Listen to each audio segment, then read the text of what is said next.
Assalamualaikum.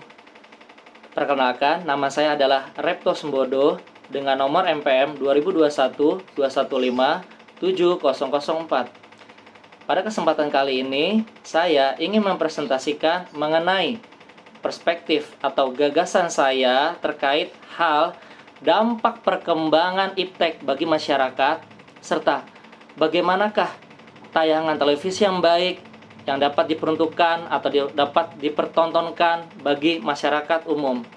Semuanya akan saya berikan secara satu persatu, saya kupas secara satu persatu dalam konten yang saya berikan hari ini. Terima kasih, selamat menyaksikan.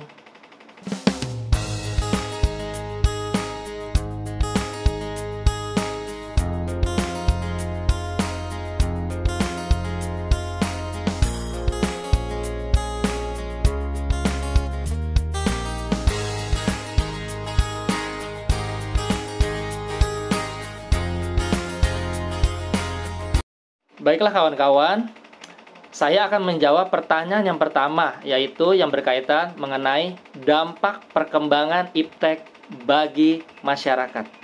Oke, kalau kita berbicara mengenai dampak perkembangan, ya, dampak itu ada dua hal yang dilahirkan, ya. Satu adalah dampak positif dan yang kedua adalah dampak negatif. Oke, saya akan mendeskripsikan beberapa dampak positifnya ya terhadap perkembangan iptek. Yang pertama, kita bisa tahu ya, semua orang itu tahu, semua lapisan masyarakat tahu tentang jasa pelayanan daring seperti GoFood atau ShopeeFood ya. Itu setiap hari pasti atau masyarakat milenial tuh tahu ya, yang gemar pecinta kuliner nih. Nah, untuk dampak positif dari aplikasi GoFood atau ShopeeFood ini banyak sekali yang manfaatnya. Kita bisa mendapatkan keuntungan ya dari hasil pemesanan, misalnya pemotongan harga ya, kemudian masyarakat secara luas dapat mengetahui keterangan harganya, gambar produknya ya secara visual ya. Jadi untuk dampak positif dari perkembangan internet ini salah satunya itu ya, kalau dilihat dari dunia usaha, ditinjau dari dunia usaha ya. Kemudian masyarakat pelaku usaha dagang itu dapat memudahkan ya memproduksi atau memperkenalkan barang dagangannya melalui aplikasi-aplikasi tertentu ya, seperti GoFood, ShopeeFood ya atau GrabFood ya, sehingga masyarakat ini paham banget ya, tahu banget wah apa saja nih kuliner-kuliner tertentu yang sedang viral, yang sedang terbaru, yang gemar, yang sedang digemari masyarakat luas ya. Nah, itu adalah contoh-contohnya ya untuk dari dampak positif dari dunia usaha. Kemudian dampak positif dari dunia pendidikan. Nah, yang sedang trending sekarang ini dari dunia pendidikan ya, itu adalah aplikasi Canva. Guru saat ini sedang membuat atau sedang sibuk-sibuknya mempelajari ya aplikasi Canva ya.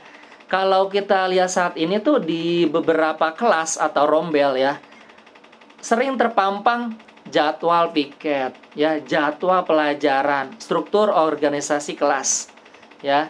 Itu kan media berupa kertas ya. Nah, saat ini guru itu sedang mengaplikasikan Canva untuk mendalami Canva untuk dunia pendidikan ya. Mereka tuh biasanya membuat RPP ya, silabus secara singkat ya, kemudian jadwal piket, struktur organisasi kelas atau bahkan mungkin struktur organisasi sekolah ya secara luas. Mereka itu menggunakan Canva ya, berupa media visualnya itu berupa kartun, ada penambahan ikon-ikon tertentu, bahkan dapat dibuat menjadi video ya, sehingga guru-guru milenial saat ini dapat dengan kreatif ya meningkatkan keterampilan mereka. Jadi bukan hanya siswa ini, bukan hanya masyarakat pecinta kuliner atau masyarakat pengusaha aja yang bisa mengembangkan keterampilan mereka, tetapi juga guru ya. Kemudian masyarakat pecinta seni, ya, masyarakat pecinta vlog, pembuat vlog-vlog tertentu, ya, vlogger-vlogger, selebgram, ya. Mereka ingin memperkenalkan karya mereka melalui Instagram, ya, Facebook atau media-media sosial tertentu, ya. Kemudian blogspot, ya. Nah, itulah beberapa dampak positif yang dapat kita lihat secara eksplisit, ya. Ya, semua yang berkaitan mengenai iptek. Nah, iptek ini benar-benar bermanfaat dan tidak hanya dinikmati oleh kalangan tertentu saja seperti masyarakat milenial, tetapi juga masyarakat atau dunia pendidikan seperti guru, ya, masyarakat milenial seperti para pecinta kuliner, ya, para vlogger-vlogger, ya, selebgram, ya, mereka dapat secara luas, secara komprehensif menunjukkan karya-karya mereka terhadap apa yang mereka lihat, terhadap apa yang mereka rasakan, terhadap apa yang mereka dengar, ya, mereka miliki keterampilan-keterampilan mereka, ya, melalui postingan-postingan mereka. Baiklah, demikian dapat saya sampaikan mengenai dampak positif perkembangan iptek. Terima kasih. Baiklah, kawan-kawan, saya akan menjawab pertanyaan bagian yang kedua, ya, masih di dampak negatif, ya, terhadap perkembangan iptek. Nah, kalau kita membicarakan dampak negatif, ya, kita semua tahu bahwa ketika masyarakat melakukan atau beraktivitas di dunia maya, ya, di dunia daring, tentunya kita akan mendapati beberapa iklan atau situs-situs tertentu yang berkaitan mengenai pornografi. Ya, sudah pasti. Ya, terutama masyarakat sekolah tingkat dasar, ya, masyarakat atau anak-anak di sini, kaum pelajar, termasuk mahasiswa, ya. Sudah pasti ketika mereka berseluncur di dunia maya seperti iklan-iklan di YouTube, ya, iklan-iklan yang sering tampil di Google atau situs-situs tertentu. Bahkan ketika kita masuk ke situs media surat kabar, ya, situs-situs tertentu yang menyajikan informasi berita, terkadang kita mendapati beberapa iklan pornografi. Ya, tiba-tiba iklan-iklan tersebut yang menayangkan pornografi tiba-tiba muncul. Ya, sebenarnya Kominfo sudah melakukan beberapa langkah untuk tindak lanjut mengenai pemblokiran situs-situs terlarang. Ya, tetapi entah mengapa, ya, iklan-iklan yang berkaitan dengan pornografi, ya, film-film pornografi itu secara bebas, radikal bahkan, ya, tiba-tiba mereka muncul dalam Google, ya, dalam daftar Google, ya, tuh, ya. Dan itu memudahkan sekali untuk masyarakat anak-anak, ya, terutama gitu. Mereka dapat dengan mudah leluasa masuk, ya, sehingga yang seharusnya mereka belum pantas untuk mengetahui pornografi, ya, kegiatan bersenggama, ya, kemudian aktivitas tertentu, ya, seperti oral seks, rimming, foursome, threesome, sehingga akhirnya mereka tahu dampak-dampak pornografi tertentu itu, sub-sub tertentu itu yang harusnya tuh dilarang, ya, sehingga yang bukan waktunya mereka untuk mengetahui situs-situs tertentu, sehingga akhirnya mereka tahu, ya, yang seharusnya mereka mempelajari budaya-budaya tertentu, ya, mempelajari informasi tertentu secara luas, ya, ternyata mereka terjebak, ya. Dan ini bukan hanya dilakukan oleh anak-anak, ya, siswa-siswa, tapi juga mahasiswa, ya, kemudian kaum terpelajar, ya, tuh para dosen, dan mungkin juga guru, ya, mereka tuh dapat dengan mudah leluasa masuk. Maka dari itu tidak heran apabila ketika kita menyaksikan berita-berita di televisi, banyak kejadian-kejadian penyimpangan sosial, ya, kejadian-kejadian di mana, misal saya ambil contoh, ya, Guru mengaji memperkosa muridnya. Itu kan semua itu kan dampak dari luasnya, bebasnya, ya, tayangan pornografi melalui iklan, ya, melalui YouTube, ya, mereka terpancing hawa nafsu, ya. Semua itu kan dilakukan oleh apa? Semua itu akibat dari dampak iptek, ya, secara luas. Ini secara luas, ya, secara komprehensif, ya. Dan ini bukan hanya guru ngaji, ya. Selama ini kan beritanya guru ngaji, dan guru ngaji. Tapi juga mahasiswa. Ya, kemudian siswa sudah mengenal dunia seks sehingga akhirnya banyak terjadi pernikahan dini, ya, hamil di luar nikah, dan itu dilakukan pada saat mereka masih berstatus sebagai pelajar, ya, siswa-siswi, ya. Nah, inilah yang menjadi PR yang selama ini belum terselesaikan oleh pemerintah, ya. PR juga ini untuk guru, kaum pemuka agama, ya, semua masyarakat terlibat, ya, karena budaya Barat ini itu secara komprehensif sudah masuk, ya, sudah masuk. Iklan-iklan tertentu itu semua memancing hawa nafsu, dan saya berharap para dosen, guru, kaum terpelajar lainnya, Kominfo, ya, pemerintah ini, jangan cuma pemerintahnya dan DPR ini, rakyat ini, DPR ini, Dewan Perwakilan Rakyat ini jangan cuma sibuk keluar kota, ya, keluar negeri, ya, tetapi pulang tidak membawa apa-apa. Harusnya membawa sesuatu yang membawa perubahan signifikan bagi rakyatnya. Jangan hanya rakyat terus yang bekerja, tapi saya berharap DPR juga bekerja secara signifikan, ya, secara real, ya, bagaimana mereka dapat menuntaskan PR bangsa yang tidak pernah kunjung habisnya. Salah satunya adalah berkaitan dengan dunia pornografi. Seperti itu yang dapat saya sampaikan. Terima kasih. Baiklah, pertanyaan terakhir yaitu mengenai bagaimanakah seharusnya, semestinya tayangan televisi yang baik bagi masyarakat, ya. Baiklah, kalau kita lihat secara objektif, selama ini, ya, mohon maaf, stasiun televisi swasta sering menampilkan tayangan-tayangan yang tidak mendidik. Salah satunya adalah gosip, ya. Kemudian yang kedua, sinetron. Nah, ini sinetron ini banyak nih, sinetron remaja nih. Mereka mengenakan seragam sekolah, tetapi seragam sekolahnya dikeluarkan. Ini sungguh tidak mendidik, ya. Kemudian bahasa-bahasa, ya, bahasa tertentu yang mereka gunakan, ya.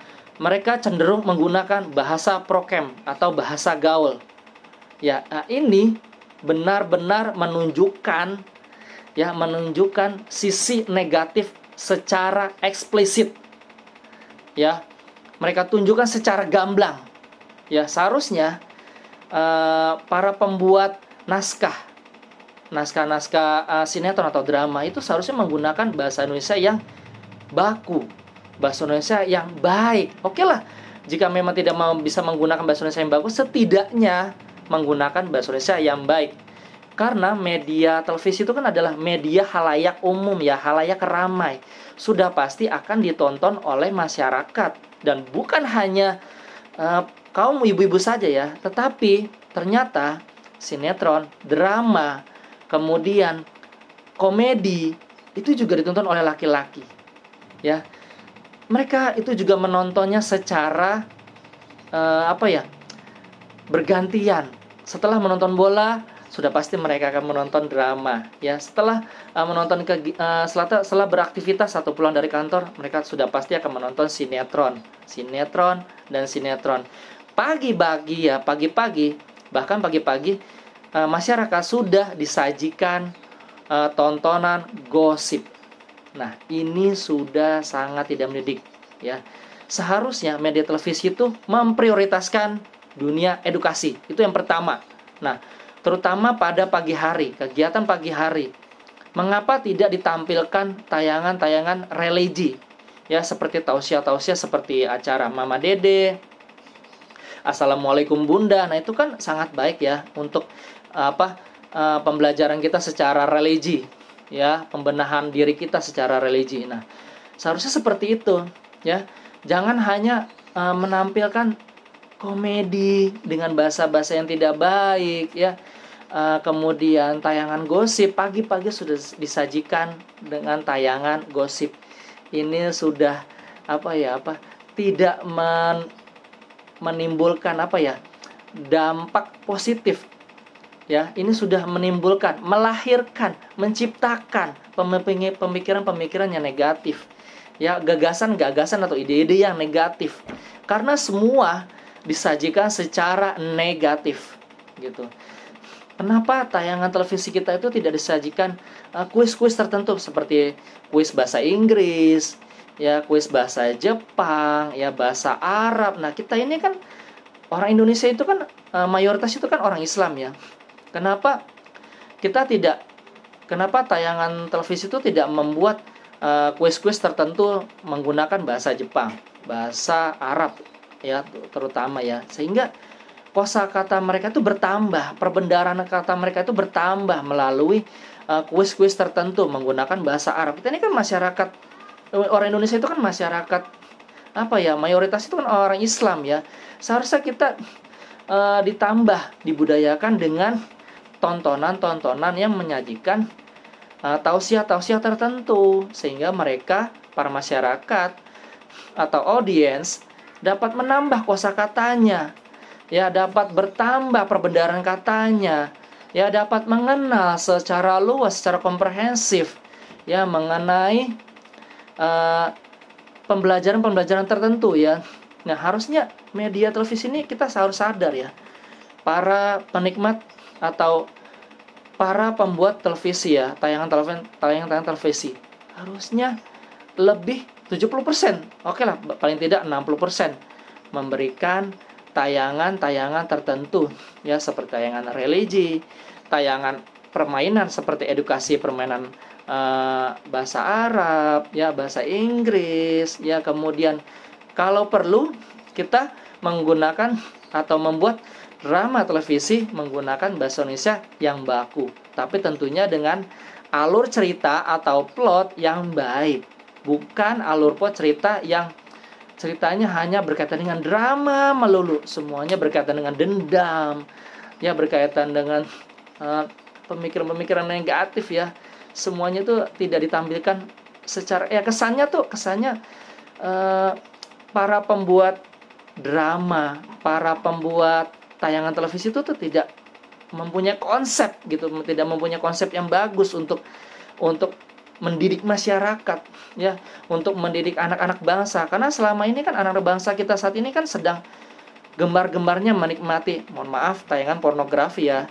Karena semua itu dapat disajikan atau dinikmati secara bebas, ya, melalui media-media sosial tertentu. Nah, kalau kita sadar, ya, bahwa anak-anak, kalangan terpelajar, ya, kita sadar bahwa mereka tuh sedang mengalami dekadensi moral. Nah, harusnya kita jangan menampilkan tayangan televisi yang unmoral, gitu, yang tidak bermoral, gitu, yang malah menjerumuskan mereka, malah menjerumuskan masyarakat, ya, melalui tayangan-tayangan tertentu. Ya, demikianlah hal-hal yang dapat saya deskripsikan, yang dapat saya gambarkan mengenai dampak negatif daripada tayangan televisi, dan bagaimanakah seharusnya televisi itu menjadi wadah yang positif, ya, tentunya tidak negatif, ya, memberikan unsur-unsur yang positif bagi audiens atau para penikmat televisi.